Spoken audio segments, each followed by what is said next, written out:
Your home is your kingdom. And by the words of a famous Judy Garland, there is no place like home. Why? Well, because you grow up in there and your entire family lives there for who knows how long. Maybe you built that home and you want to protect it no matter what. That way, some people are emotionally attached to their homes and they don't want to move anywhere else.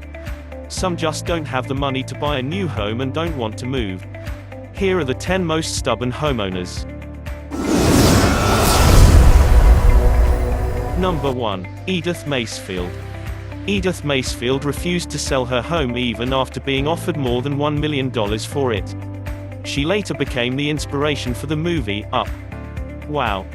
So that is how they got the inspiration for Up. Having an elderly person that refused to sell their house although it was going to be taken down by a big company. Good job on this because she loves her house better than the $1 million she was offered. Number 2. Mary Cook. Mary Cook had refused to sell her narrow, handsome home while all the neighboring homes were demolished.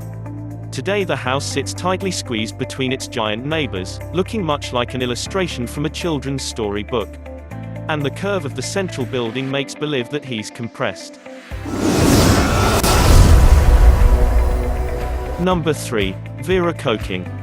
Veera Cheng first refused to sell her house to Bob Guccione, who wanted to build his casino around it. Later she refused to sell to Donald Trump. This lady was famous in AC because she really pissed Trump off. Number 4. China's government paved a highway around these stubborn homeowners. The residents eventually moved out, but the house had become a symbol of resistance against developers. What a roundabout. Number 5. Randall Akka. Randall Akka refused to sell his small Queen Anne Victorian home in downtown Portland, so they built a huge Portland State University residence hall around it. The house is owned by a local lawyer and he waged a fierce legal battle against PSU when it tried to use eminent domain. The lawyer won. Number 6. In Guangzhou. The authorities have had to build a ring road around this block of flats because 3 families would not budge. These are termed in China as nail houses, as in stubborn nails. Quite often the people in nail houses are not compensated or undercompensated for the loss of their homes and have nowhere else to go. Number 7. Austin Spriggs. The House of Austin Spriggs, Washington, D.C. The owner was offered $3 million, said no, and later sold it for $4 million. $4 million. The bread made here must be kind of expensive. Number 8. Salar Ujani. Although his is the only standing building in what used to be an old neighborhood of Roubaix, in northern France, Salar Ujani refuses to sell the coffee house he has worked in for the last 46 years. Number 9. Victoria Hotel Souvenir Shops.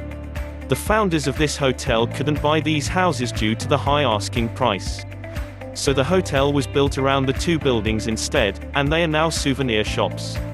There's a Dutch movie based on the story of these houses. It's called Publieke Werken. Number 10. Mrs. Wu Ping. Mrs. Wu Ping was the only person from 241 properties who refused to leave. She battled with contractors and bids for almost 3 years before caving in April of 2007 for quite a pretty penny. Smart woman. If you want videos like this, please subscribe to our channel and press the bell icon so you never miss another video. Thank you for watching Crazy Top 10 and we'll see you in the next one.